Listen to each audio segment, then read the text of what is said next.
인사드립니다. 부천교회 성도님들 안녕하세요. 주의 날에 여러분들 뵙게 돼서 반갑습니다.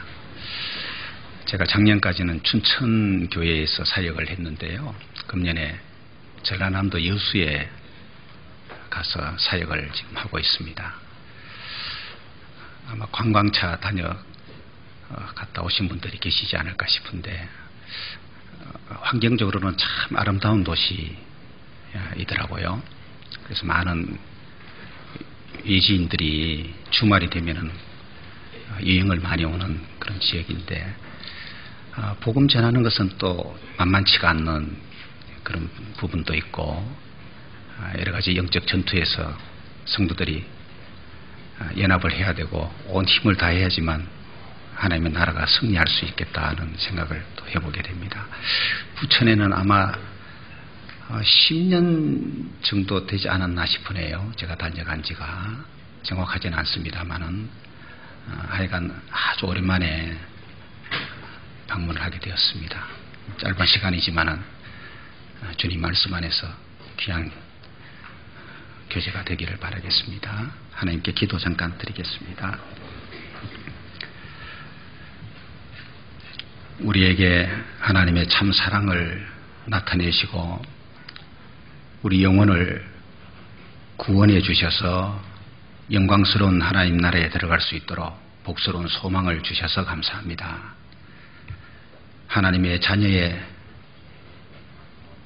이치에서 하나님 아버지를 섬기고 우리를 통해서 이루기 원하시는 하나님 아버지의 온전하신 뜻을 자녀들이 하나된 모습으로 교제하고 연합하여 온전히 이룰 수 있기를 바랍니다.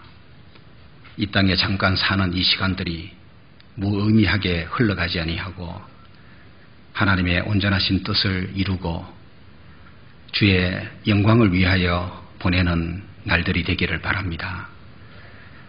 어리석은 자가 되지 않고 지혜로운 자가 되어서 하나님의 집에서 어떻게 행할 것을 알게 하시고 항상 하나님의 빛 가운데 거닐게 해 주시기를 기도합니다. 마지막 시대에 살고 있는 우리들 정신을 차리고 무엇보다도 열심으로 서로 사랑하고 이뤄진 영혼들에게 담대하게 복음을 전해서 죽어가는 영혼 살리는 선한 일을 힘써 행하는 우리가 되게 해주시기를 바랍니다. 우리의 마음을 하나님과 멀어지게 하는 요소들이 너무나도 많은 것을 생각하고 그 많은 시험과 유혹으로부터 벗어나 더욱 하나님과 밀착된 신앙생활을 할 수 있기를 바랍니다. 그리고 분명한 방향과 목표를 가지고 주어진 시간들을 합당하게 보낼 수 있기를 바랍니다. 주의 말씀으로 늘 일깨워 주시옵소서. 오늘도 말씀 앞에 나온 귀한 걸음이 헛되지 않도록 각 사람에게 진리의 빛을 비추어서 갈 길을 보여주시고 마땅히 할 일을 알게 해 주시옵소서. 우리가 어떻게 행해야 될 것을 늘 배우지만 순종하지 않고 실행하지 못할 때가 많은 것을 고백하오니 우리의 부족함을 하나님이 용서하시고 더 영적 의지를 강하게 가질 수 있도록 붙잡아 주시며 주 성령께서 우리 모두를 다스려 주시옵소서. 한 시간 주의 말씀 안에서 귀한 교제가 주의 인도하심 안에서 이루어지기를 간구드리오며 주 예수님의 이름으로 기도합니다. 아멘. 본문 말씀을 여호수아 22장에서 찾습니다. 구약 성경 여호수아 22장 352페이지나 353페이지 정도 되겠습니다.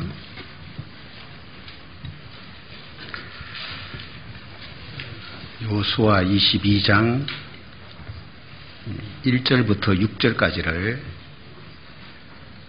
제가 읽도록 하겠습니다. 여호수아 22장 1절입니다. 그때에 여호수아가 르우벤 사람과 갓 사람과 므낫세 반 지파를 불러서 그들에게 이르되 여호와의 종 모세가 너희에게 명한 것을 너희가 다 지키며 또 내가 너희에게 명한 모든 일에 내 말을 너희가 청종하여 오늘날까지 날이 오래도록 너희가 너희 형제를 떠나지 아니하고 오직 너희 하나님 여호와의 명하신 그 책임을 지키도다. 이제는 너희 하나님 여호와께서 이미 말씀하신 대로 너희 형제에게 안식을 주셨으니 그런즉 이제 너희는 여호와의 종 모세가 요단 저편에서 너희에게 준 소유지로 가서 너희의 장막으로 돌아가되 크게 삼가 여호와의 종 모세가 너희에게 명한 명령과 율법을 행하여 너희 하나님 여호와를 사랑하고 그 모든 길로 행하며 그 계명을 지켜 그에게 친근히 하고 너희의 마음을 다하며 성품을 다하여 그를 섬길지니라 하고 여호수아가 그들에게 축복하여 보내매 그들이 자기 장막으로 갔더라. 5절은 한 번 더 함께 읽습니다. 크게 삼가 여호와의 종 모세가 너희에게 명한 명령과 율법을 행하여 너희 하나님 여호와를 사랑하고 그 모든 길로 행하며 그 계명을 지켜 그에게 친근히 하고 너희의 마음을 다하며 성품을 다하여 그를 섬길지니라 하고 됐습니다. 자, 금년 또 막바지를 향해서 지금 가고 있습니다. 해마다 우리가 느끼는 것이 새해 시작할 때는 1년이 길어 보이는데 시작하고 나면은 금방 세월이 흘러서 학예 수양회가 다가오고 학예 수양회 마치면은 이제 연말이 또 됩니다. 새해에 가졌던 계획이 있고 목표들이 다 있을 텐데 이루셨는지 모르겠어요. 지금 9월이기 때문에 아직은 기회가 있습니다. 한 영혼을 주님께로 인도해야 되겠다고 결심했던 분들 아직은 시간이 있기 때문에 또 내일부터 진행되는 전도 집회에서 이룰 수도 있고 그 이후에라도 이룰 수 있는 것이 되기를 바라겠습니다. 어떤 글에 보니까 인생에서 가장 슬픈 3가지 그래놓고 이렇게 이야기를 한 걸 봤는데요. 그 3가지가 뭐냐면은 할 수도 있었는데, 두 번째는 했어야 했는데, 세 번째는 해야만 했는데, 우리 전도를 받고 구원 얻지 못하고 지옥 간 사람이 이런 말 할 것 같죠. 전도 집회 때 내가 참석해서 말씀을 들었지만은 구원 못 받았으니까 그때 구원을 받을 수도 있었는데, 구원을 받았어야 했는데, 구원을 받아야만 했는데 그러지 못하고 지옥에 갔구나. 정말 후회 막급한 사람들이 있을 거고, 비록 구원을 받은 우리들이지만은 주어진 시간을 주를 위해서 더 올바르게 살지 못하고 허송하고 살다가 주님 앞에 섰을 때에 엄청난 영광이 가보니까 예비된 걸 알고 하나님이 일한 대로 갚아주리라는 말씀을 우리가 다 알고 있지만은 하나님이 갚아주시겠다는 그 약속이 어느 정도로 갚아주는지 지금 실감 못하잖아요. 이제 가면은 실감할 텐데 이 정도였구나. 하나님이 약속하신 이 멸류관이라고 하는 것이, 상이라고 하는 것이 이 정도였구나라는 걸 알았을 때에 우리 역시 주를 위해서 더 살았어야 했다는 후회를 하지 않겠나는 생각을 해보게 됩니다. 또 이런 글이 있어요. 사람들은 말한다. 그때 참았더라면, 그때 잘했더라면, 그때 알았더라면, 그때 조심했더라면, 이렇게 말한다 그 말이에요. 훗날엔 지금이 바로 그때가 되는데 지금은 아무렇게나 보내면서 자꾸 그때만을 찾는다. 아마 2018년 이제 연말 가면은 그때 찾는 분 안 계실까요? 저도 그럴 것 같아요. 그때 잘했더라면은 이라는 고백이 있을 것 같아요. 설교 막 시작했습니다. 공감해서 끄떡이시는지 조름이 와서 끄떡이시는지 모르겠는데 집중을 하시면 좋겠습니다. 그래서 그리스도인은 삶에 대해서 어떻게 생각하는 것이 마땅할까요? 구원받은 이후에 그리스도인은 삶 자체를 하나님의 선물이라고 생각하면 될 것 같아요. 그리고 영원한 시간을 위한 씨를 뿌리는 것으로 생각하면 될 것 같습니다. 그래서 많은 씨를 뿌려야지 많이 거둘 수 있기 때문에 영원한 시간들, 천국에서 보내게 될 영원한 시간들을 위해서 이 땅에서는 씨를 뿌리는 거라고 생각하고 심은 대로 거둔다는 말씀 기억하면서 많은 씨를 뿌리고 심는 작업을 우리가 힘써 가는 것이 좋겠습니다. 여호수아 22장 5절 말씀이 중요한데 직접적으로는 요단강 동편에 기업을 분배받은 두 지파와 반 지파에게 모세가 한 말이지만은 이거는 하나님의 백성에게 하나님이 요구하시는 말씀이라고 이해하면 되겠습니다. 우리말 성경에는 이 5절이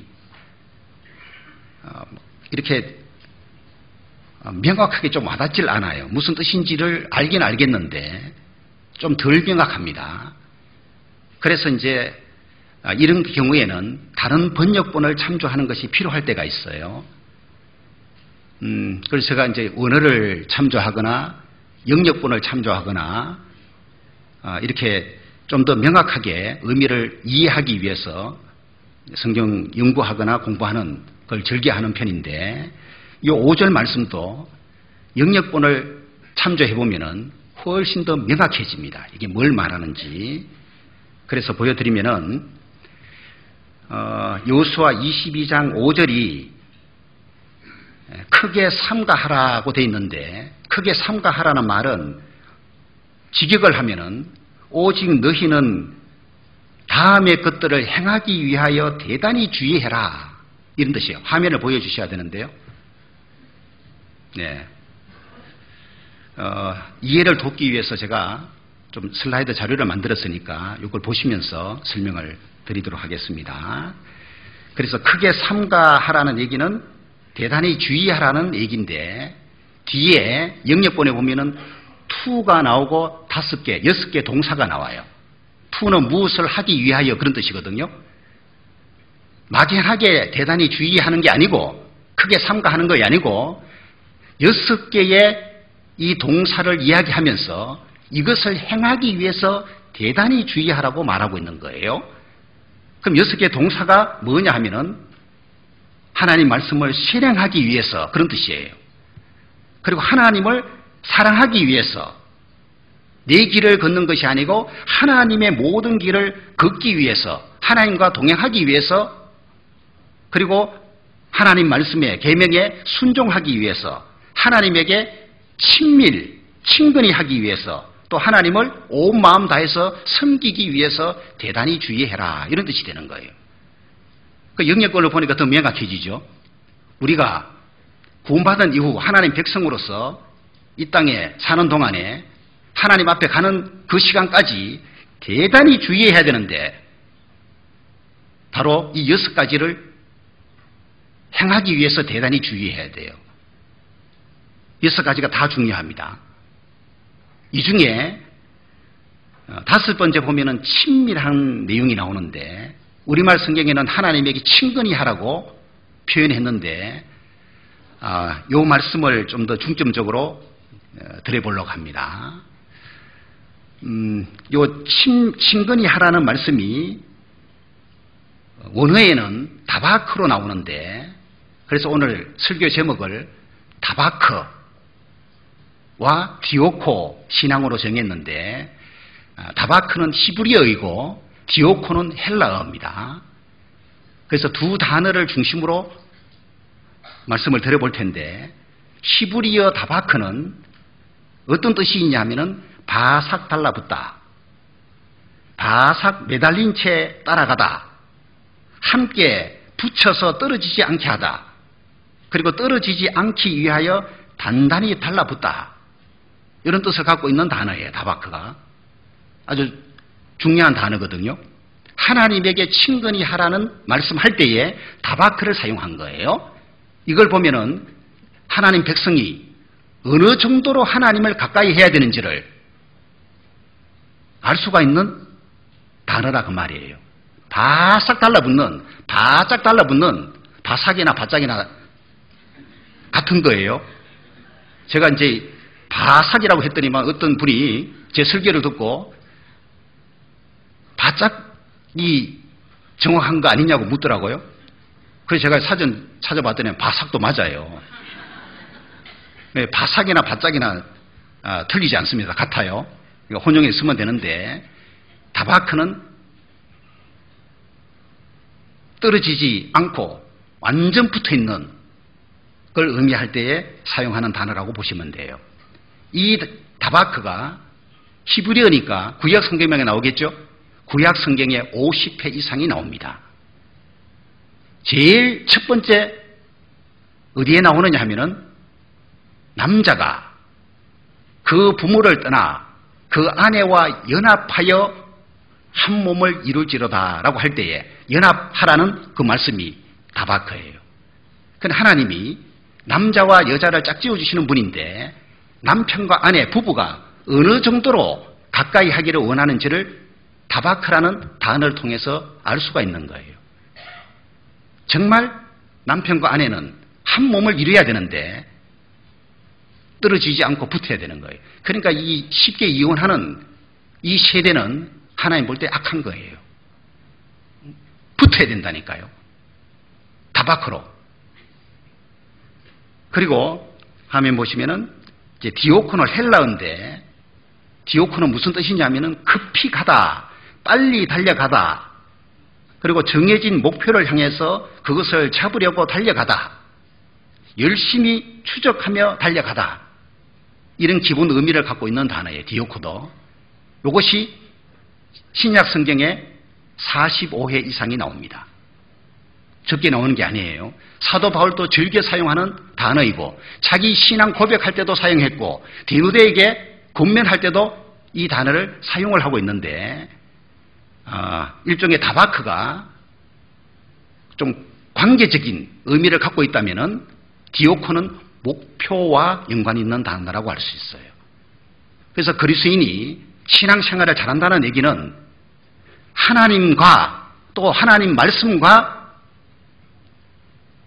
바삭 달라붙어 있는 삶을 말하는 것이고, 그리고 정해진 목표가 있고 그 목표를 향해서 그거 잡으려고 달려가는 생활을 의미한다고 할 수 있어요.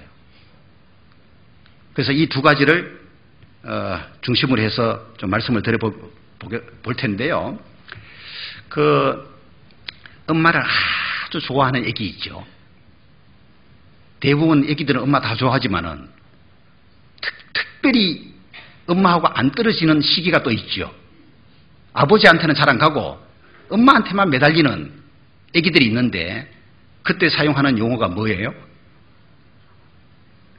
다바크인데 다바크라 그러지 않고 껌딱지라 그러죠. 응? 이게 껌딱지라고. 하여튼 안 떨어지고 달라붙어 있는 걸 껌딱지라 그러는데, 다바크라는 단어를 껌딱지로 연결해서 생각해도 될 것 같아요. 그 어린 아기가 엄마하고 안 떨어지고 항상 붙어 있으려고 하는, 찰싹 붙어 있으려고 하는 그 모습처럼 하나님 아버지는 자녀된 우리에게 그렇게 하라고 요구하고 있는 거예요. 하나님하고 떨어지면은 불안해야 되고, 정말 하나님이 가까이 계시면은 안심이 되고, 하나님하고의 친밀한 교제 속에 살아야 될 것을 이제 말씀하고 있는 단어가 다바크라고 할 수 있습니다. 그 야고보서 4장 8절에 하나님을 가까이 하라. 그리하면 너희를 가까이 하시리라. 하나님을 가까이 하라. 어느 정도로요? 다바크로. 바싹 달라붙어 있는 그 정도로 이해하시면 돼요. 욥이 병들었을 때에 몸이 말이 아니었죠. 정말 형편없는 상태였는데 욥기 19장 20절에 보면은 자기 몸 상태를 어떻게 표현하느냐면은 내 피부와 살이 뼈에 붙었고 라고 표현을 하는데 피부하고 뼈가 붙었다. 이걸 가리켜서 피골이 상접한 상태라고 우리가 말하죠. 피부하고 뼈하고 붙어버린 거예요. 여기에 붙었다는 단어가 뭘까요? 다바크예요. 다바크라는 단어가 이럴 때 사용된 걸 보면은 이게 뭔가 개입이 없다는 거죠. 간격 없이 이것과 저것 사이가 완전히 달라붙어 있는 것을 의미한다는 걸 알 수 있어요. 우리의 신앙이 하나님에게 다박해야 된다. 그 말입니다. 신명기 10장을 찾아봅니다.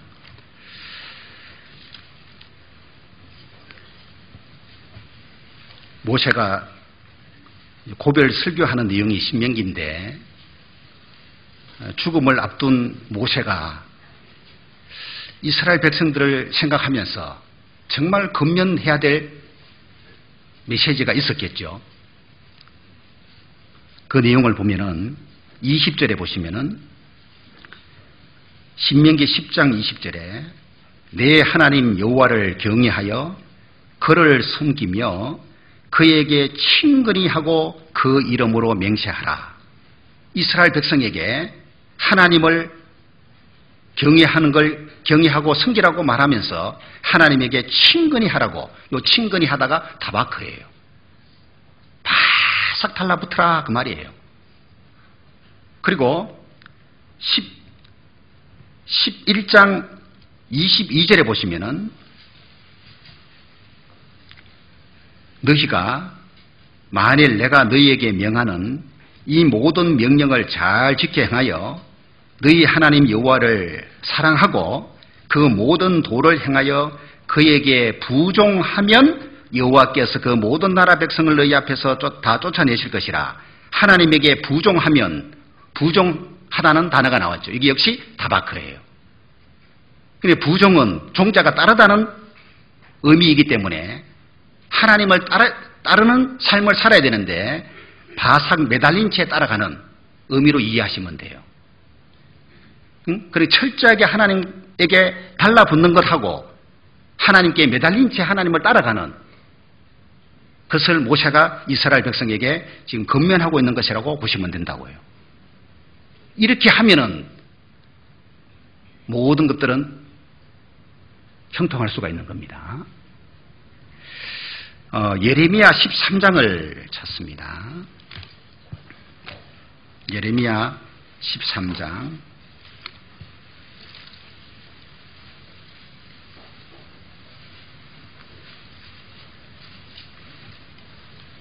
아주 놀라운 말씀이 나옵니다. 11절에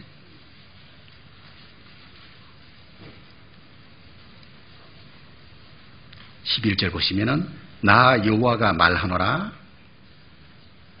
띠가 사람의 허리에 속함같이 내가 이스라엘 온 집과 유다 온 집으로 내게 속하게 하여 그들로 내 백성이 되게 하며 내 이름과 칭예와 영광이 되게 하려 하였으나 그들이 듣지 아니하였느니라. 자, 하나님이 선택한 이스라엘 백성에게 하시는 말씀인데 하나님이 어느 정도로 하나님 백성과 가까이 하기를 원하느냐 하면은 띠가 사람의 허리에 속함같이 요 속하다가 다바크예요. 그러니까 속하다라고 번역하다 보니까 이 다바크라는 걸 눈치 못 채는데 원어에는 다바크예요. 봐요. 허리에 두르는 그 띠 있죠, 띠. 사람은 허리하고 띠하고 간격이 있습니까? 없습니까? 아니, 간격이 있으면 띠 해봤자 흘러내려버리잖아요, 바지가. 허리에 들어오는 띠하고는 최대한 간격이 없어야 돼요. 옷이 흘러내리지 않도록 바싹 잡아매야 되죠. 그걸 의미하는 거예요. 띠가 사람의 허리에 바싹 붙어 있는 것처럼 하나님이 뭘 원하셨느냐? 내가 이스라엘 온 집과 유다 온 집으로 내게 그렇게 붙어 있게 하기를 원했다 그 말이에요. 그 결과로 이 백성들이 하나님의 이름과 칭혜와 영광이 되게 하려고 했다 그 말이에요. 그런데 그들이 듣지 아니했다. 불순종했다 그 말이에요. 이거 우리에게도 그대로 적용하면 돼요. 이스라엘 백성보다도 진짜 구속받은 우리들이 진짜 하나님 백성 아니에요? 육신을 선택한 이스라엘 백성하고 예수님의 피로 구속함을 받은 우리들을 하고 이건 다른 거예요. 진짜 백성인 우리에게 하나님이 어느 정도로 붙어 있기를 원하느냐? 띠가 사람 허리에 붙어 있는 것처럼 그런 관계 속에서 살기를 원한다는 것을 표현하고 있는 거예요. 그런데 내 삶 보면은 이 정도로 하나님을 가까이 하고 있냐? 그러지가 못하잖아요. 시편 63장 보시면은 다윗의 신앙 고백이 나옵니다. 시편 63장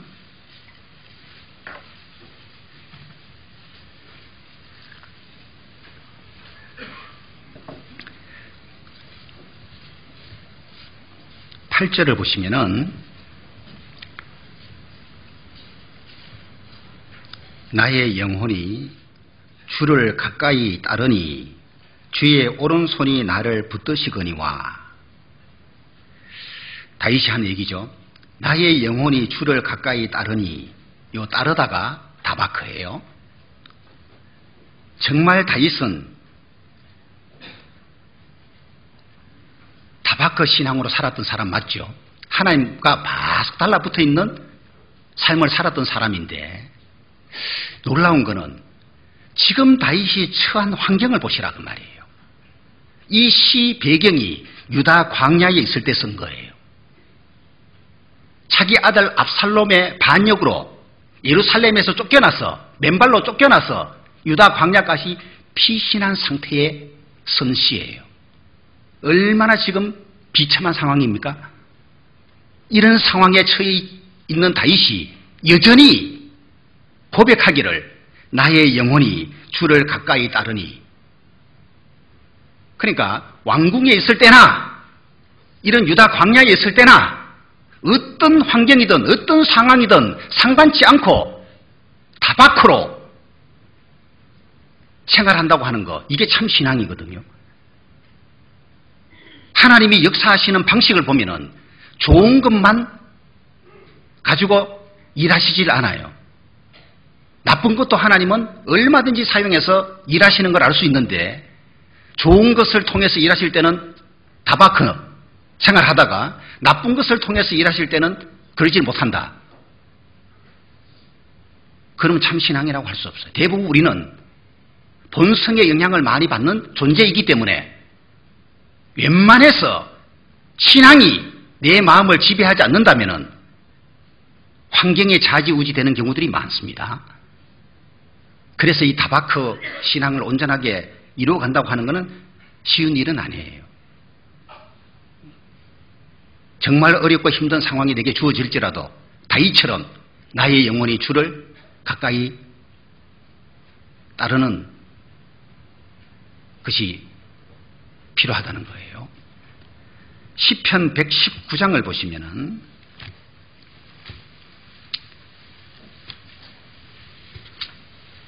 이 말씀 시편 119장도 다윗의 시라고 생각을 할 수가 있습니다.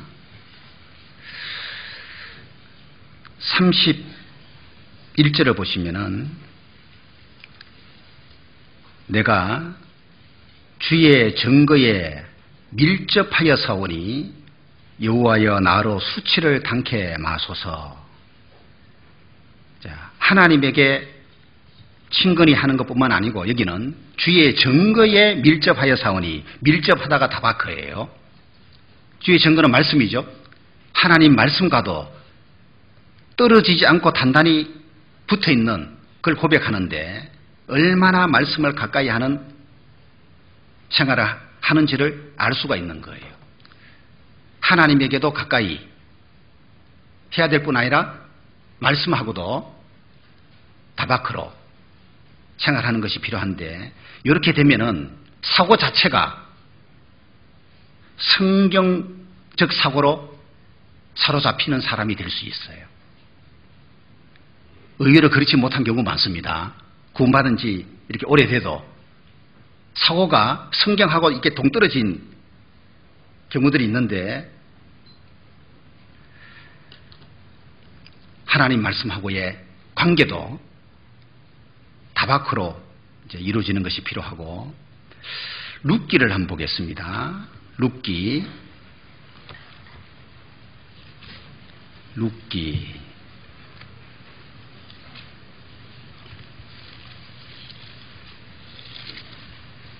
1장을 보시면은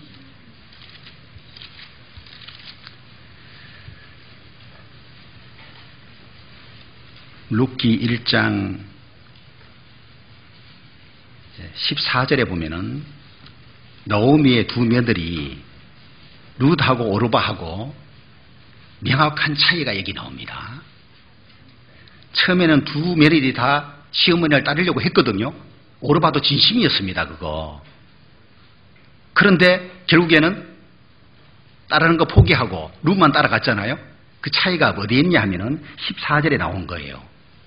14절에 그들이, 오르바 룻 그들이 소리를 높여 다시 울더니 오르바는 그 시모에게 입맞추되 룻은 그를 붙쫓았더라 그랬죠. 이 붙쫓다가 다바크예요.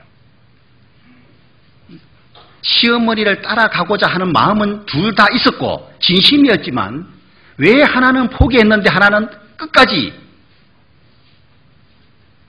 따라갔냐 하면은 처음부터 오르바에게 없었던 부분이 룻에게는 있었던 거예요. 룻에게는 다바크라는 게 있었던 거예요. 그래서 아무리 시어머니가 설득해도 이 소용이 없는 거예요. 다바크는 무서운 거예요. 껌딱지 애기 봐요. 아무리 때려 놓으려고 그래도 안 되죠. 울면서 그냥 붙으려고 그러는데 떼놓을 수가 없는 거예요. 시어머니가 포기해버렸잖아요. 신앙생활 룻처럼 할 필요가 있는 거예요. 달라붙어야 된다니까요. 교회하고 달라붙어야 돼요. 구원받은 형제자매들하고 달라붙어야 돼요. 그만큼 세상하고는 멀어지고 세상 사람들하고는 멀어지고 교회와 성도들하고는 달라붙는, 그게 돼야지 온전한 신앙생활이 이루어질 수 있거든요. 구원은 받았다고 하는데 다바크가 없다니까요, 요즘 사람들. 교회에 나오는 것이 종교적 어떤 행사처럼, 종교 생활처럼 생각하면 안 되는데, 교회 생활에 대한 인식 자체가 너무 희미한 것 같아요. 18절에 보시면은 너오미가 룻의 자기와 함께 가기로 굳게 결심함을 보고 그에게 말하기를 거치니라. 우리도 결심하잖아요. 주를 위한 결심을 하는데 왜 그 결심이 자꾸 이렇게 무너질까요? 이 결심이 다바크하고 함께 가지 않아서 그런 거예요. 결심과 다바크가 함께 가야지만 성공합니다. 룻은 결심만 한 게 아니고 다바크가 있었던 거예요. 그래서 다바크 신앙이 얼마나 중요한지를 룻을 통해서도 배우게 되고, 히스기야가 정말 종교 개혁을 일으킨 훌륭한 왕인 거 다 아시죠? 그 엄청난 역사를 이룰 수 있었던 가장 큰 이유가 뭔지 아십니까? 다바크예요. 열왕기하 18장을 봅니다.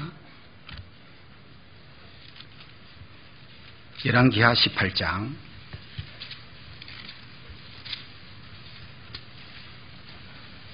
5절 보시면은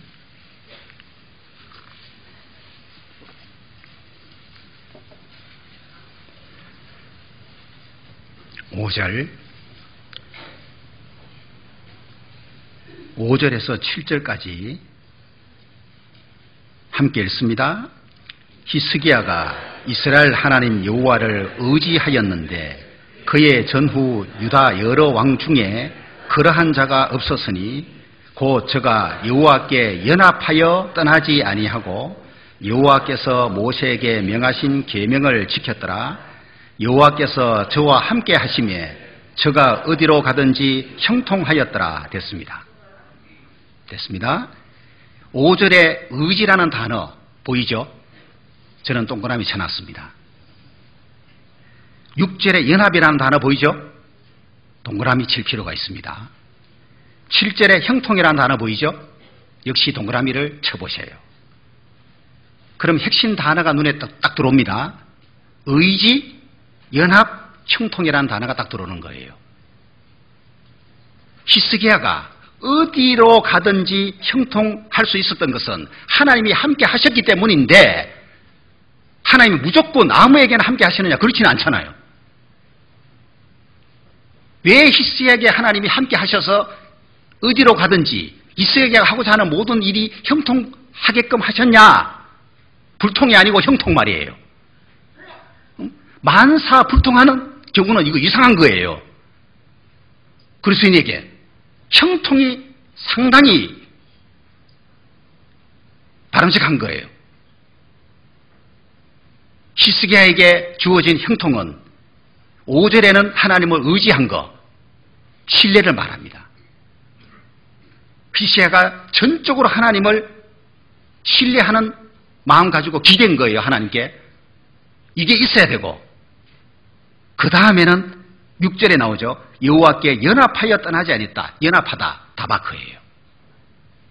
완전 달라붙은 거예요. 하나님을 신뢰하는 것만 가지고는 부족합니다. 그 다음 단계로 뭐예요? 달라붙어야 돼요. 구원받은 사람이 하나님을 신뢰하는 건 당연하죠. 그런데 그것만 가지고 형통하던가요? 아니거든요. 달라붙어야 된다니까요. 하나님께 달라붙는 사람들은 교회하고 달라붙도록 되어 있는 겁니다. 성도들의 거룩한 교제 속에 깊이 들어가도록 되어 있는 거예요. 그 사람에게 하나님이 어디로 가든지 형통하게 해주는 능력이 나타나도록 하시는 거예요. 히스기야 왕은 정말 승리한 왕이었는데 어떤 신앙이 있었다고요? 다바크 신앙이 있었다고 말이에요. 다바크 신앙. 루시 결국 시어머니를 따라가서 성공했죠.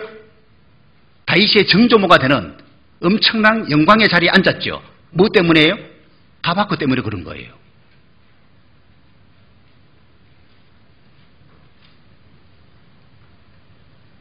다윗 역시 어떤 환경에서든지 하나님에게 다박하는, 말씀과 완전 다박하는 신앙이 있었기 때문에 비록 큰 죄를 지어서 엄청난 징계는 받았지만은 하나님이 다 회복시켜 주시고 복을 주신 거잖아요. 솔로몬이 성전 건축을 성공한 이후에 백성들에게 건면한 내용이 나와요. 열왕기상 8장에 보면은 찾아봅니다. 열왕기상 8장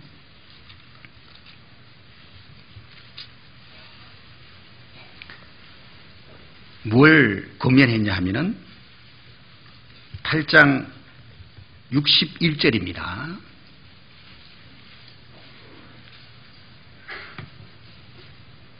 61절 그런즉 너희 마음을 우리 하나님 여호와와 화합하여 완전케 하여 오늘날과 같이 그 법도를 행하며 그 계명을 지킬지어다. 성전 건축 완공했지만 이게 전부가 아니고 이후 이스라엘 백성들이 어떤 마음 가지고 생활해야 되느냐? 마음을 하나님과 화합해야 되잖아요. 그죠? 마음을 하나님과 화합하라고 말하고 있는 거예요. 이 화합은 결합하는 걸 말하는데 하나님과 한 마음이 되는 것을 의미하는 거예요. 화합하다. 하나님과 밀접한 관계 속에 들어가는 걸 의미한다고 할 수 있어요.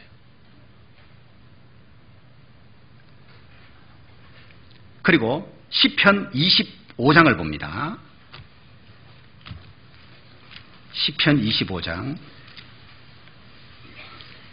12절에서 14절 말씀이 하나님을 경외하는 자에게 주어질 축복에 대한 내용이거든요.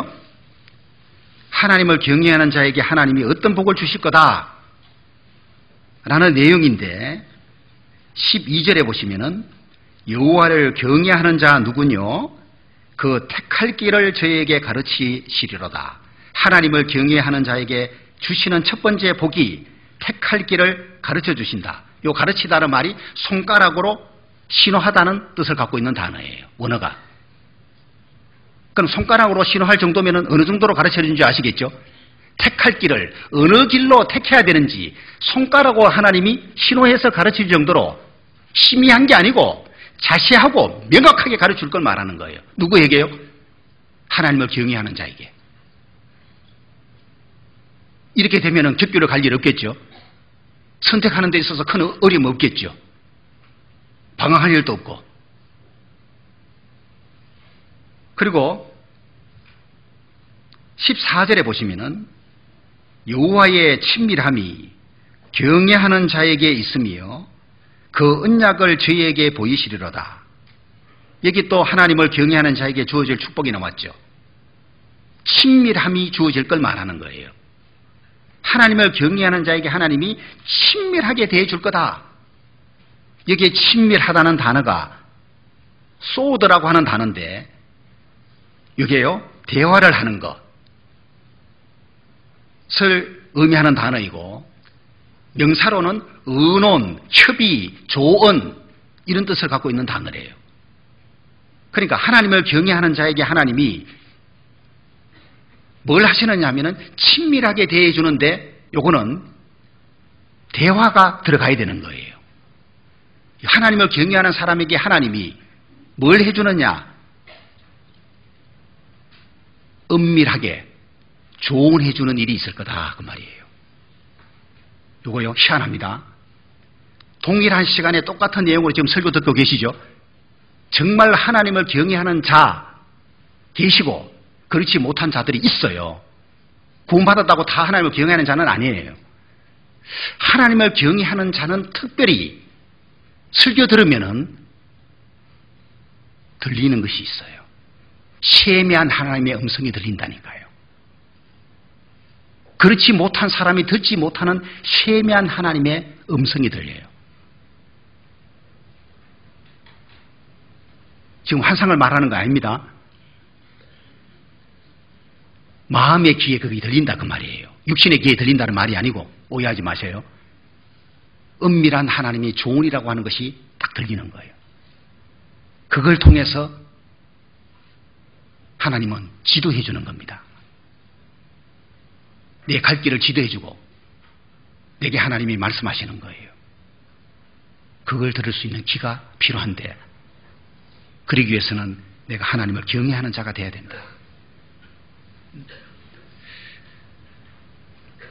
그래서 오늘 이제 다바크 신앙에 대한 걸 지금 말씀드리고 있는데 하나님하고의 가까이 하는 생활이 그리스도인에게 중요하죠. 어느 정도 해야 되느냐?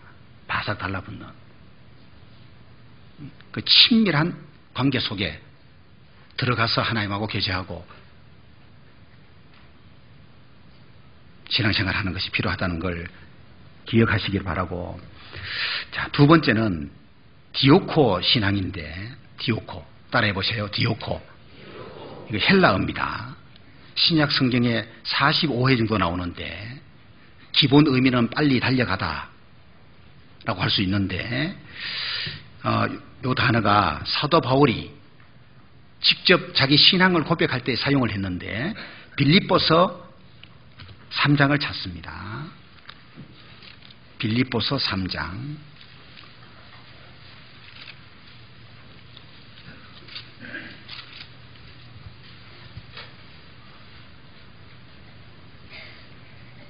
빌립보서 3장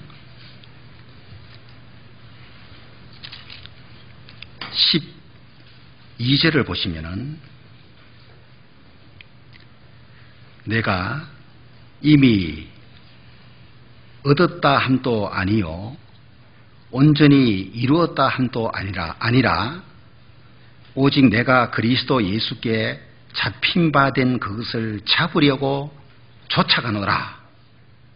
13절 형제들아 나는 아직 내가 잡은 줄로 여기지 아니하고 오직 한 일 즉 뒤에 있는 것은 잊어버리고 앞에 있는 것을 잡으려고 푯대를 향하여 그리스도 예수 안에서 하나님이 위에서 부르신 부름의 상을 위하여 쫓아가노라. 지금 읽었던 세 구절 안에 디오코가 2번 나옵니다. 어느 걸까요? 쫓아가노라. 여기 디오코예요. 정해진 목표가 있고, 사도 바울은 목표 없는 사람이 아니었죠. 정해진 목표가 있고 그 목표를 향해서 달려가는데 그 목표를 잡으려고 달려가는 거예요. 열심히 추적하며 달려가는 거. 사냥개에게는 디오코로 적용할 때에 사냥감을 추적하면서 달려가는 거 있죠. 디오코예요. 그래서 이 디오코라는 단어도 우리 그리스도인에게는 참 중요한 단어인데 목표와 연관 있는 단어라고 할 수가 있습니다. 목표. 결정적 질문이라는 책이 있는데요. 이 책의 내용 한 부분을 제가 소개를 잠깐 해드리겠습니다. 사람을 움직이는 질문의 힘에 대한 책이고 3가지 성공의 법칙을 알려주는 그런 내용의 책인데 질문이 얼마나 중요한지에 대한 내용이에요. 이런 내용입니다. 보시면은 대개의 위대한 인물에게는 공통된 행동 원칙이 있다. 그래요. 공통된 행동 원칙이 있다. 그것은 목표를 설정하고 행동으로 개시하고 성취하기까지 포기하지 않았다는 것이다. 목표도 없이 마구잡이로 행동해서는 결코 성공할 수 없다. 그런 사람은 명확한 목적지도 없이 바다를 떠다니는 배와 같다. 명확한 목표가 있어야 그것을 달성할 수 있다. 그러나 목표가 아무리 위대하더라도 행동이 따라야 한다. 텔레비전 앞에서 시간만 보내는 사람은 아무 목표도 달성할 수 없다. 안전자리를 박차고 일어나 길을 떠나지 않으면 목적지에 도달하지 못하는 것이다. 그러면서 그러나 목표를 설정하고 행동을 개시했다 해도 도중에 포기하면 아무 소용이 없다. 목표에 도달하는 여정은 언제나 험난하다. 힘든 상황을 거듭 만나도 꿋꿋이 헤쳐나갈 의지가 필요하다. 바로 이 3가지가 성공의 법칙이다. 목표 설정하는 것, 행동을 개시하는 것, 그리고 힘든 상황 꿋꿋이 헤쳐나가는 의지 있죠. 이 3가지가 성공의 법칙이다. 이거는 세상에서 성공하는 법칙이기도 하지만, 그죠? 믿음 안에서, 신앙 안에서 성공하는 법칙이기도 하잖아요. 목표 설정하는 거, 그리스도인에게 중요해요. 그리고 목표 설정을 아무리 잘하면 못합니까? 1년 목표 잘 세웠다 할지라도 행동을 개시하지 않으면 아무 소용이 없는 거예요, 그 목표는. 그런데 그 목표를 이루기까지의 과정은 쉽지가 않다 그 말입니다. 그래서 강한 영적 의지가 필요해요. 한 영혼 구원받아서 주님께로 인도하는 거 쉬울 것 같지만 쉽지 않아요. 그 목표를 설정하는 것은 그리스도인에게는 다 있어야 됩니다. 그러면 그 목표만 설정했다고 자동적으로 전도가 되는 건 아니죠. 행동으로 계시해야 되는 거예요. 그 영혼을 어떻게 하나님 앞으로 인도할 것인지 구체적인 행동이 따라가야 되잖아요. 그런데 쉽지가 않아요. 말씀 들어도 못 깨닫고 안 들으려고 도망 다니고 1년 내내 쫓아다녀도 안 잡혀요. 그럴 때 포기하지 않고 굳이 의지 가지고 계속하는 거예요. 그래서 그 목표를 이루는 겁니다. 좀 더 볼까요? 이 법칙을 지키려면 자기 통제력이 필요하다. 자기 통제력, 자신의 감정과 행동을 통제하며 목표를 향하여 돌진할 때 우리는 인생의 성공을 거머쥘 수 있다. 그 과정에 자신에 대한 끊임없는 질문이 요구되고 대답 또한 자신에게 던져야 한다. 어떤 질문이 필요하냐 하면은 이런 것들입니다. 첫 번째, 무엇을 이루고 싶은가? 자신에게 질문하라는 얘기예요. 두 번째는 목표를 언제까지 달성할까? 세 번째, 목표를 달성하기 위해 희생할 것은 무엇인가? 희생 없이 목표 달성하기는 어려우니까. 세 번째, 어떻게 목표를 달성할까? 어떤 방법적인 거죠.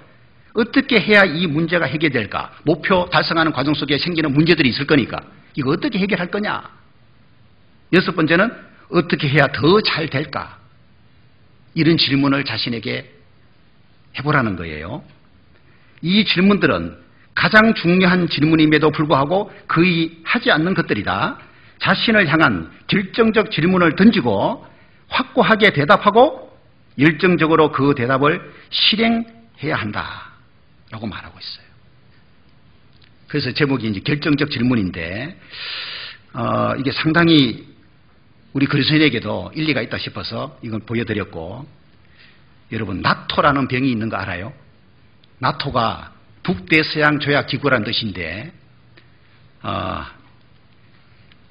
교훈적으로 나토라는 병이 있대요.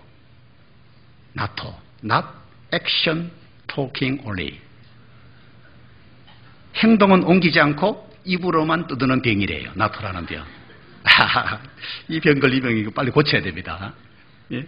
행동은 옮기지 않고 입으로만 떠드는 병이 나토라는 병이라 그러는데, 우리 앞에 주어진 엄청난 기회를 그냥 지나치게 만드는 악질적인 병이다. 그러니까 기회가 주어져도 놓쳐버려요. 나토라는 병이 걸리면은 무엇인가 하고자 하는 일이 있으면 바로 행동에 옮겨야 그 아이디어가 살아난다. 모든 에너지는 행동에서 나온다. 행동하는 자만이 말할 자격이 나온다. 자기는 복지부동하면서 남을 비방하거나 말은 100점짜리인데 행동은 10점짜리라면 큰 소리 칠 자격이 없다. 맞죠? 나토라는 병 고칩시다. 그래서 디오코가 이런 뜻을 갖고 있는데 비유적으로 크게 세 가지로 이해할 수가 있는데, 디오코를 생각할 때에 첫 번째는 목적지를 향해 빠르게 달리는 경주자의 모습, 디오코예요. 달아나는 적을 사로잡고자 추격하는 군사의 모습. 세 번째는 사냥감을 잡으려고 쫓아가는 사자의 모습. 경주자의 모습이나 군사의 모습이나 이 사자의 모습이 디오코하고 연결되는 모습이라고 할 수 있는데, 이제 성경 안에서 좀 생각을 해보겠습니다. 고린도 전서 9장, 경주자의 모습을 사도 바울은 비유로 많이 들었죠. 신앙생활을 설명하는 데 있어서 고린도 전서 9장 24절입니다. 24절, 운동장에서 다름질하는 자들이 다 달아날지라도 오직 상 얻는 자는 하나인 줄을 너희가 알지 못하느냐? 너희도 얻도록 이와 같이 다름질하라. 다름질하라는 얘기는 달리기, 경주를 가리키는데, 경기. 이 당시에 육상 경기가 있었는데 트랙 경기도 있고 도로 경기도 있었대요. 달리기를 말하는 거예요. 자, 그런데 상을 누구에게만 주냐 하면은 한 사람의 명을 준 것 같아요. 이 당시에는. 지금은 그러지 않습니다. 뭐 올림픽이든 아시안게임이든 하면 금메달이 있고 은메달, 동메달 이렇게 있지만은 이 당시에는 한 사람의 명을 준 것 같아요. 그거를 비유 삼아서 운동장에서 달리기 하는 자들이 다 달릴지라도 오직 상 얻는 자가 하나인 줄 너희가 잘 알지 않냐? 그거 생각하면서 너희도 상을 얻도록 신앙의 경주하라 그 말이에요.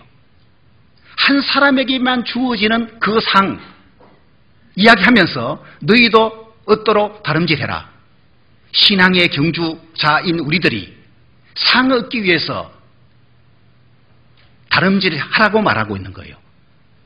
그러면은 상을 목표로 하는 요 달리기 선수라면은 달릴 때에 어떻게 달릴까요? 디오코로 달리겠죠, 그죠? 얼마나 빨리 달리겠냐 그 말이에요. 어디를 향해서? 목표를 향해서. 목적지가 있고 목표가 있잖아요. 그거 잡으려고 최선을 다해서 달려갈 거 아니겠어요? 그게 디오코예요. 사도 바울의 신앙은 잡으려고 쫓아가는 신앙이었잖아요. 뒤에 있는 게 아니고 앞에 있는 거. 위에서 부르신 부름의 상 그거 잡으려고 쫓아갔다 그 말이에요. 항상 목표의식 가지고 살았던 사람이에요. 그 목표가 너무나도 명확했기 때문에 목표만 설정한 게 아니고 행동으로 개시하고 그 목표 이룰 때까지 강한 의지 가지고 그 어떤 고난도 헤쳐나가고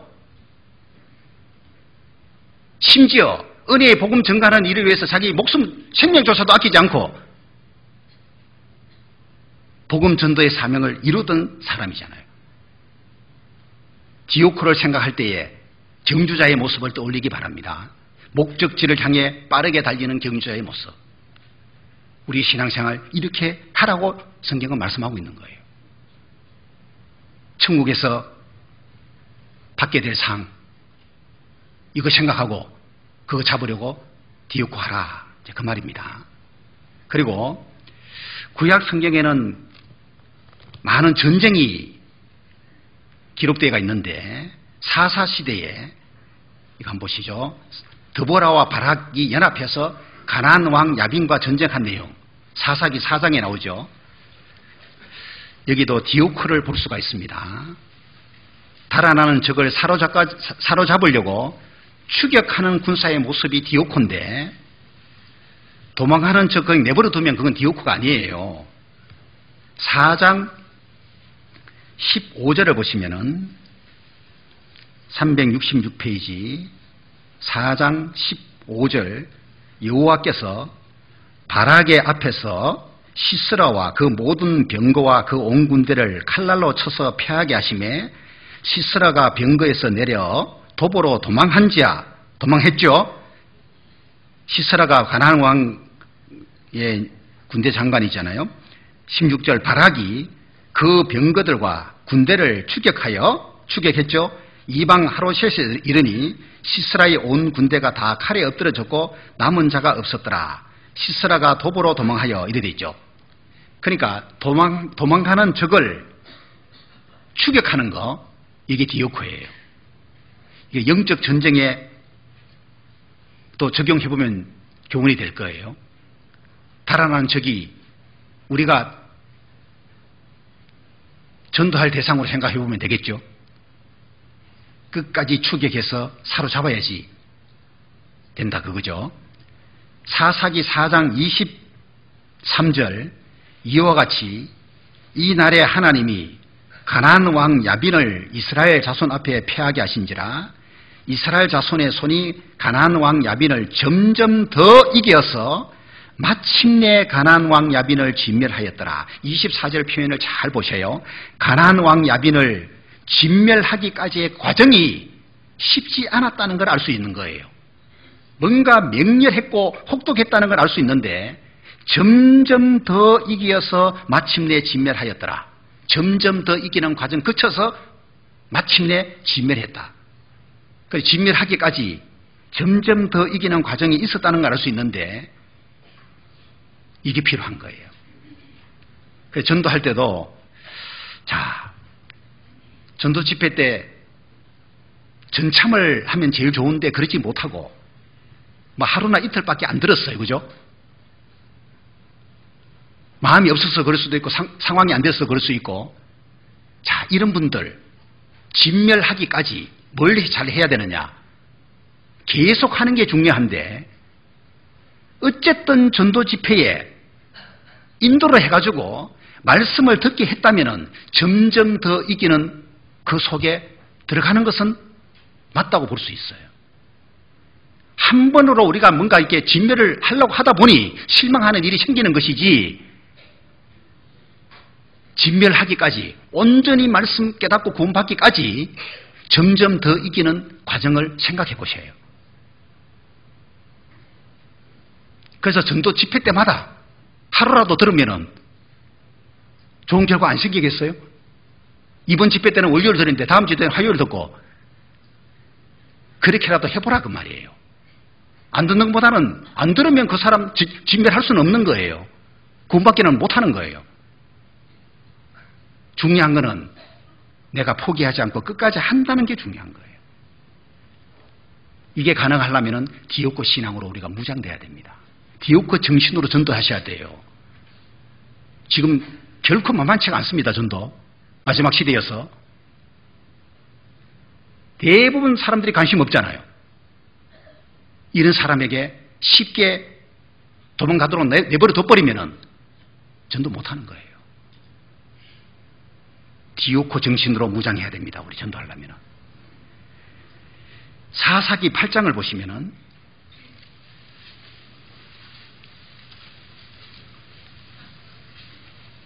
자, 기드온과 300 용사들이 미디안 족속 13만 5천 명과 전투에서 대승리 거둔 내용이죠.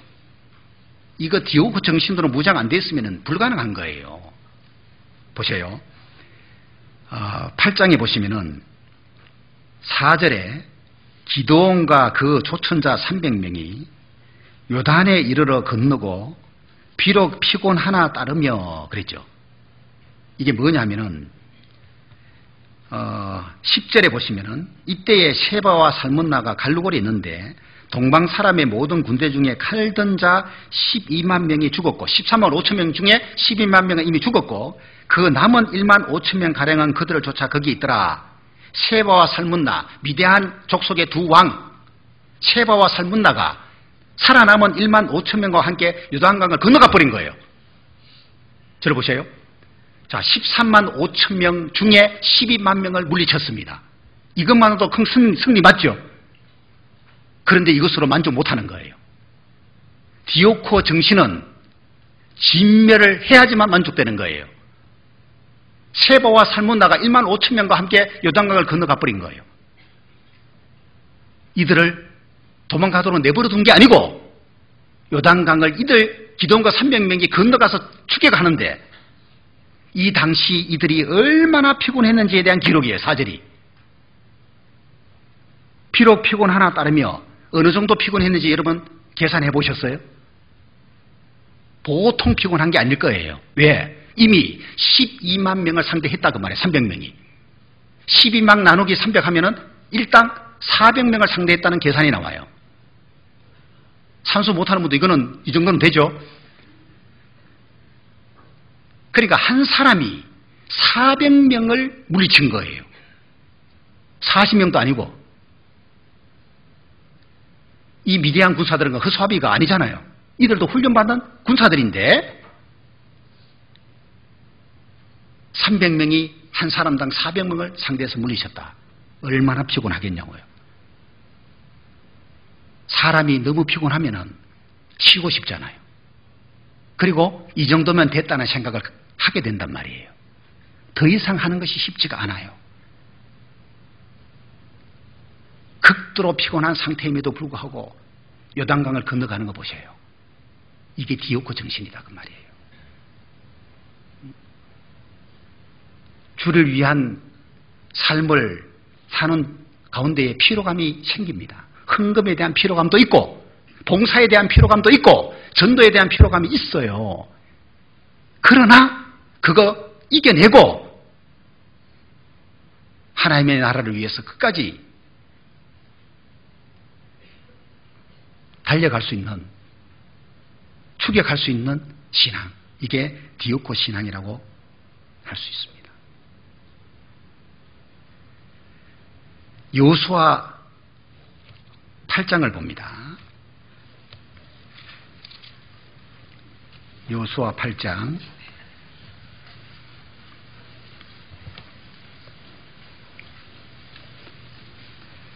26절을 보시면은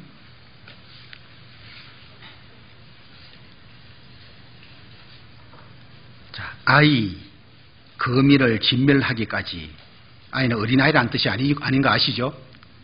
여리고 성을 정복한 이후에 그 다음 두 번째 성이 아이 성이었죠. 그걸 말합니다. 아이 성 거미를 진멸하기까지 여호수아가 단창을 잡아든 손을 거두지 아니하였고 그랬죠.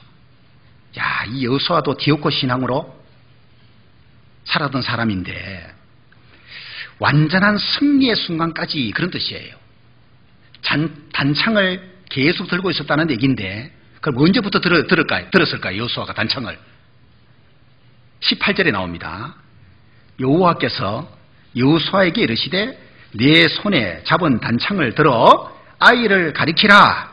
내가 이 성읍을 네게 주리라. 여호수아가 그 손에 잡은 단창을 들어 성읍을 가리키니 그 손을 드는 순간에 복병이 그 처소에서 급히 일어나 성읍에 달려 들어가서 점령을 하고 그 성읍에 불을 놓았더라.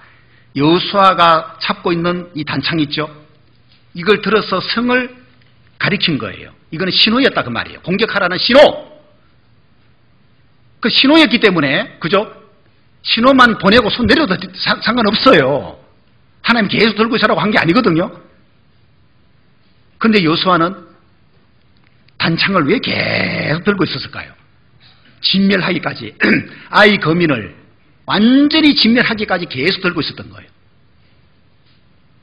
완전한 승리를 얼마나 갈망했는지를 알 수 있는 거예요. 부분적인 승리 말고 완전한 승리를 이루고 싶어서 신호로 든 그 손을 진멸하기까지 계속 들고 있었던 거예요. 이게 디오코입니다, 이게.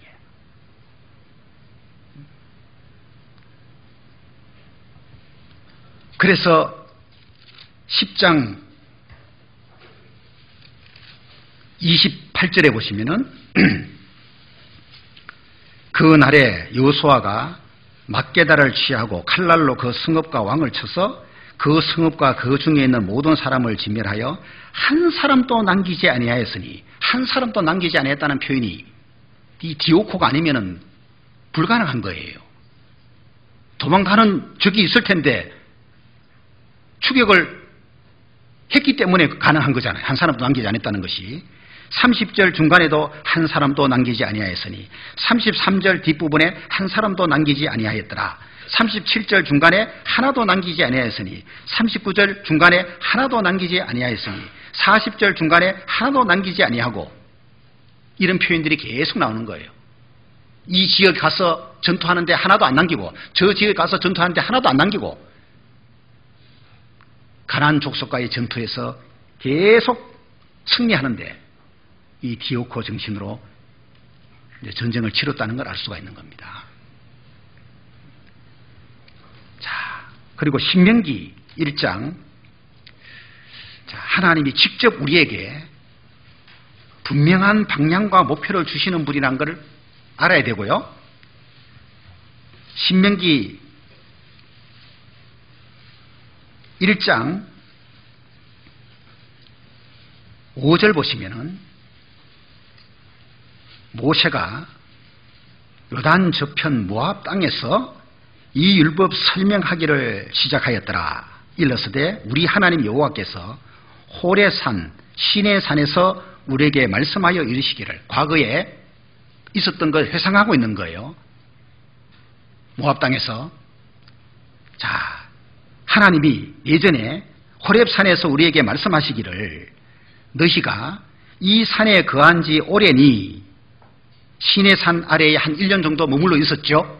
그걸 말하는 거고, 7절 방향을 돌려 진행하여 아모리 족속의 산지로 가고 그 건지 곳곳으로 가고, 그리고 뒷부분에 가라 하셨나니 그랬죠. 그러니까 봐요. 시내산에 머물 시간이 필요했기 때문에 하나님이 거기에 오랫동안 머물게 하신 거고, 이거는 하나님이 그렇게 정해놓은 거예요.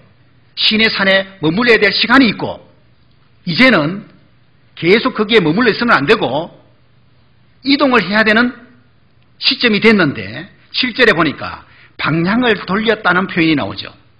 이거는 방향을 바꾸다는 뜻인데, 이게 뭔 말이냐. 지금까지 시내산 아래에 모여 있었던 이스라엘 백성들은 어디를 바라보고 있었을까요?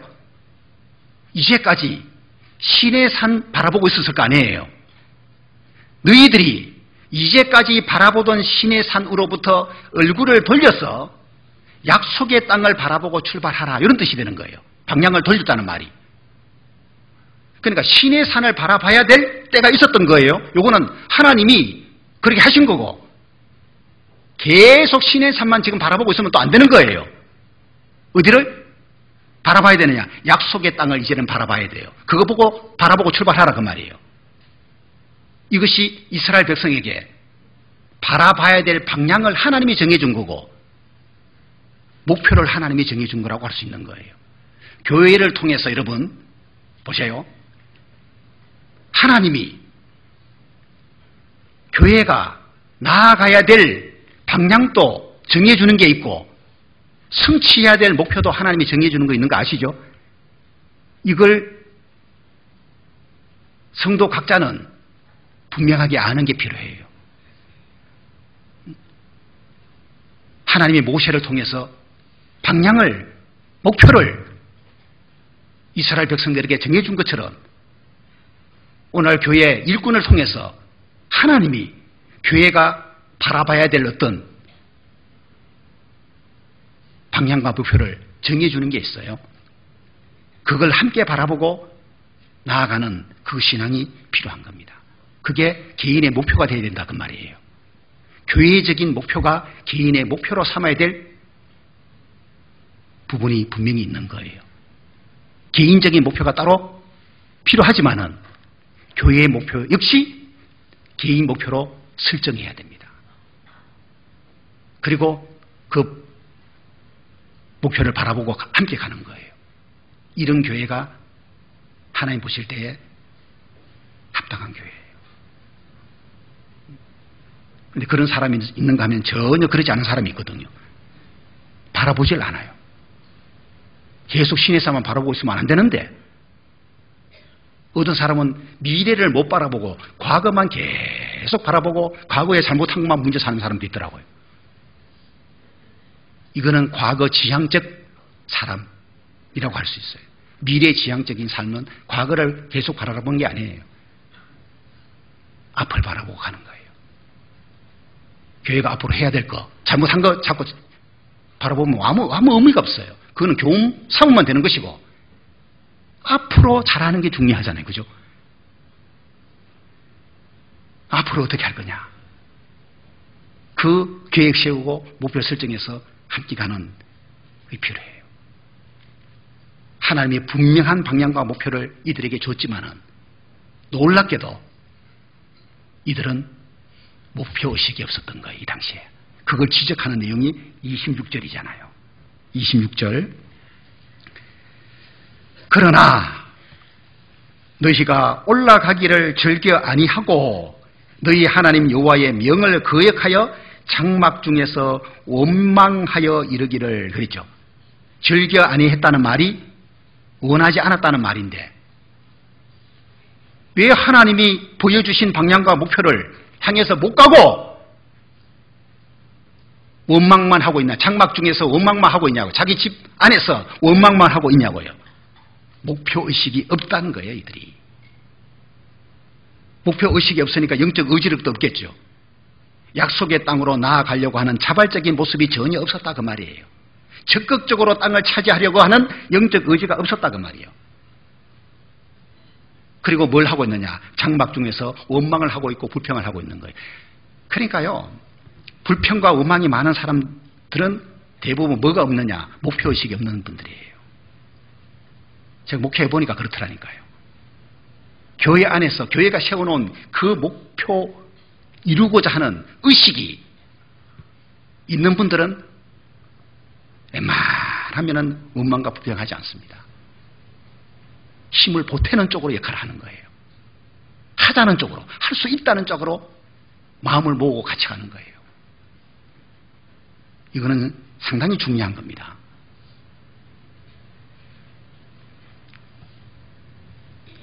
기업의 분배를 얻지 못한 7지파, 이들은 소극적이었죠. 목표의식이 부족하면은 이렇게 되는 거예요. 기업 분배조차도 받지 못하는 문제가 생길 수가 있는 거예요. 그래서 그리스도인에게는 목표의식이 상당히 중요하고, 목표의식이라든지 목적의식이 있죠. 이건 상당히 중요한 거예요. 이 철새들이, 이거 한번 보실까요? 제가 신문에서 본 내용인데, 철새들이 방향과 목표가 있는 삶을 산다는 내용이거든요. 철새들은 어디로 가야 할지를 정확히 알고 동료들과 한 가지 목표를 향해 나아간다는 거예요. 철새들, 그죠? 그래서 우리도 삶의 방향과 목표를 정확히 설정하고 살아야 한다. 철새들보다 못해서는 안 되잖아요, 우리 교회가. 철새들은 어디로 가야 할지 정확히 방향을 알고 혼자 가는 게 아니고 동료들과 한 가지 목표를 향해서 나아가는 거예요. 진짜 그렇게 하고 있는 거예요. 철새를 통해서 우리가 본받아야 됩니다. 교회가 이런 모습이어야 된다, 그 말이에요. 존 맥스웰이 이런 말을 했습니다. 목적의식을 소유하게 될 때 하게 되는 것들을, 목적이라는 단어, 영어로 purpose죠. 첫 철자를 이용해가지고 아주 표현을 잘했어요. 구원받은 그리스도인이 목적의식을 소유하게 될 때에 뭘 하게 되느냐? purpose 중에 P, pray, 기도. 목적의식이 없는 사람보다 더 기도하게 된다고 표현한 거예요. 맞잖아요. 두 번째는 unite, 보통 사람보다 더 연합하게 된다. 리스크, 보통 사람보다 더 모험을 하게 된다. 해보자, 그 말이죠. 목적의식이 있는 사람은. 플레인, 보통 사람보다 더 계획하게 된다. observer, 보통 사람보다 더 민감하게 된다. sacrifice, 보통 사람보다 더 희생하게 된다. expect, 보통 사람보다 더 기대하게 된다. 목적의식을 소유한 사람들은 그렇지 못한 사람보다 더 기도하게 되고, 더 연합하게 되고, 더 모험하게 되고, 더 계획하게 되고, 더 민감하게 되고, 더 희생하게 되고, 더 기대하게 된다 라고 표현했는데 정말 맞다, 그 말이에요. 교회 안에서 이런 목적의식을 우리 각자가 가지면은 진짜 이렇게 되는 거예요. 그래서 하나님의 역사가 우리를 통해서 이루어지는 것이 훨씬 쉬워진다, 그 말이죠. 보통 사람들과 비법한 사람들 간의 차이를 만들어내는 것이 목적이다 라고 말해요. 목적이 있는 사람은 보통이 아닌 평균 이상의 일을 한다는 거예요. 화면 바꿔도 됩니다. 그 사람을 비범하게 하는 것은 목적이라는 거예요. 목적. 그 목적에서 말하는 목적이 뭘까요? 무엇인가 자기 생애 속에서 성취하려는 불타는 소원. 이게 목적이에요. 우리 그리스도인에게는 이거 있죠, 그죠? 내 생애 속에서 무엇인가 성취하려는 불타는 소원 있잖아요. 이 목적의식이 뚜렷해야 되고 강해야 됩니다. 그리고 교회적으로 세워놓은 어떤 목표는 우리가 함께 해야 될 것이기 때문에 더 기도하게 되고 더 연합해야 되고 안 된다는 소리 하지 말고 해보는 거예요. 더 모험하게 되고 더 계획하고 더 민감하고 더 희생하고 더 기대하는 거예요. 그래서 목적을 이제 이루는 것이 필요합니다. 자, 디오코가 어떤 의미를 갖고 있는지를 설명을 드렸고, 신약 성경 중에 또 디오코가 쓰여진 용례를 간단하게 보면은 대접하라는 말씀 속에 사용이 됩니다. 로마서 12장 13절에 보면은 함께 읽습니다. 성도들의 쓸 것을 공급하며 손 대접하기를 힘써라. 그랬죠. 요 힘써라가 디오코예요. 언어가. 그러니까 손 대접하는 것을 어떻게 해야 디오코를 하라 그 말이에요. 아브라함이 이거 잘했죠. 그죠? 장막에 앉아 있는데 사람 셋이 오는 걸 보고 이들이 천사인 줄도 알고 그런 게 아니거든요. 몰랐어. 그냥 사람 그냥 손님으로 알고 장막에서 딱 앉아 있는데 손님이 지나가는 거예요. 손 대접하기를 얼마나 신속하게 했냐고요. 빨리 달려갔죠. 디오코에 그게. 빨리 안 달려가면 그냥 자기 집을 지나가 버릴까 싶어서 빨리 달려가서 자기 집으로 초대해가지고 요리해 주는 거 봐봐요. 그 과정 속에 급히라는 단어가 여러 차례 나오는 거 아시죠? 그러니까 손 대접하기를 힘썼던 사람이 아브라함이에요. 그러니까 야, 대접하는 거에 대해서 디오코라는 단어를 사용했다는 거예요. 이거는 대접하는 것이 이 큰 부분을 차지한다는 걸 알 수가 있는 겁니다. 디오코를 사용했기 때문에. 망설이지 말고 해라. 빨리 달려가다는 뜻이 있으니까 디오코가.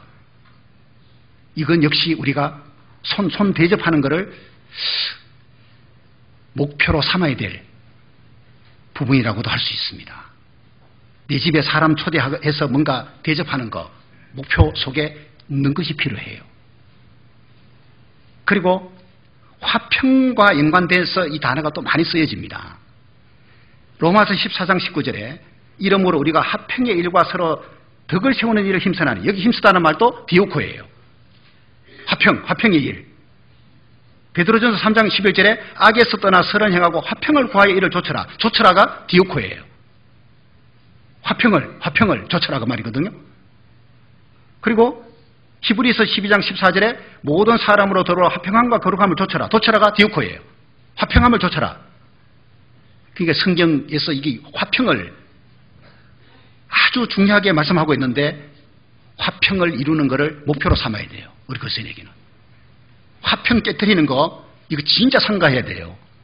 무슨 일을 하든 간에 화평이 깨어지지 않는, 자기 마음의 화평도 안 깨어지도록 해야 되고, 다른 사람, 나로 인해서 다른 사람에게 화평 깨트리는 일을 하지 말아야 되고, 어떤 봉사가 되든 어떤 전도가 되든 화평의 일을 힘쓰면서 화평 속에서 하도록 해야 된다 그 말이에요.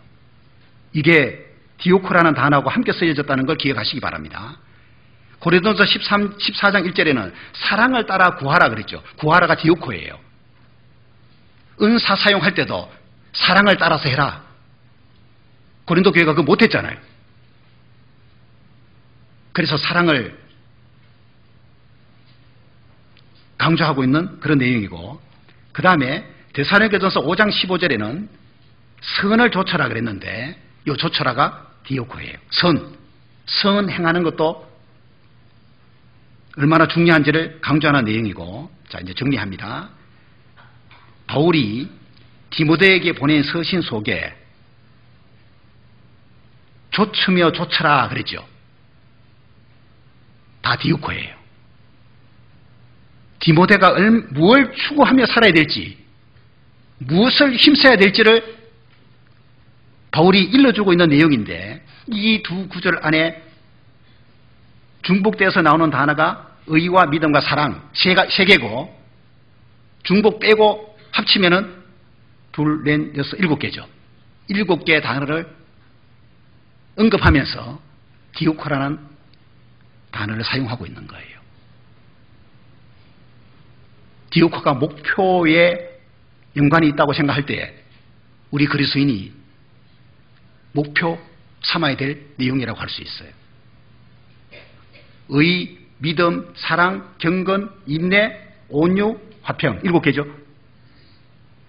이거 추구하는 거 기억해야 됩니다. 의와 믿음과 사랑과 경건과 인내와 온유, 화평 디오코해라. 중요하기 때문에. 그래서 디오코와 연결되어서 나오는 요 성경 구절들은 대충 보지 마시고요. 다바크도 그러하고 디오코도 그러하고 이걸 크게 여기고 이걸 내가 반드시 내 삶 속에 추구해야 되고 성취해야 되는 하나님의 요구로 마음에 딱 새기고 이걸 이룰 수 있도록 노력하는 것이 필요하겠어요. 그래서 다바크 신앙으로 생활하면은 절대적으로 안전하죠? 대답 좀 해요. 이제 마칠 거예요. 다바크가 되면은 진짜 안전한 거예요. 든든한 거예요. 다바크가 아닌 성도들을 볼 때 불안한 거예요. 아이고, 언제 교회하고 떨어질지 모르겠어요. 언제 세상으로 갈지 모르겠는 거예요. 다바크가 아닌 분들이 불안하고 다바크 신앙 소유한 분은 안심이 돼요. 염려가 안 되죠, 분은. 든든하다니까요. 그리고 디오코는 우리가 성취해야 될 중요한 목표로 생각하고 최선을 다해서 이룰 수 있도록 그렇게 해야 되겠습니다. 수고하셨습니다. 네, 기도하겠습니다. 주님 은혜 감사합니다. 오늘 다바크와 디오코라는 단어를 중심으로 하나님 말씀을 상고하였습니다. 가르침 주신 거 기억하고 우리의 신앙이 하나님 말씀 안에서 더 온전해질 수 있기를 바랍니다.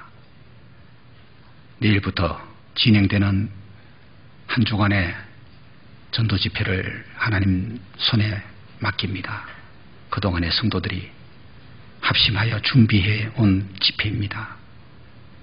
약속한 영혼들 빠짐없이 참석토록 그들의 마음을 붙잡아 주시고 성공적인 집회가 되도록 전 성도들이 연합하고 함께 수고하고 봉사와 전도하는 아름다운 시간들을 보내게 해 주시옵소서.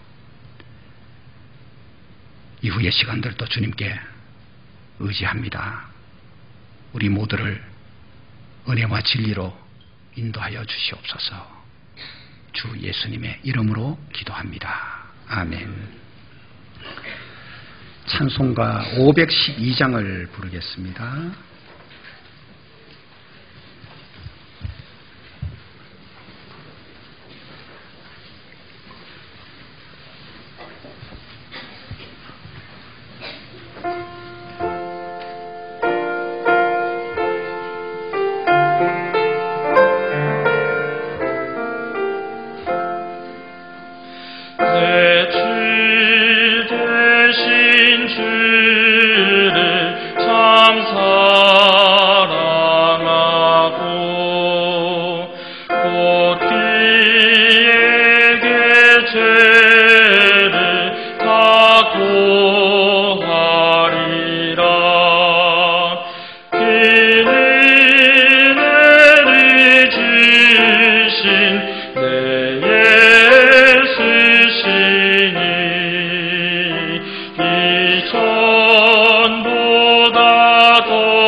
사랑합니다.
할 말씀이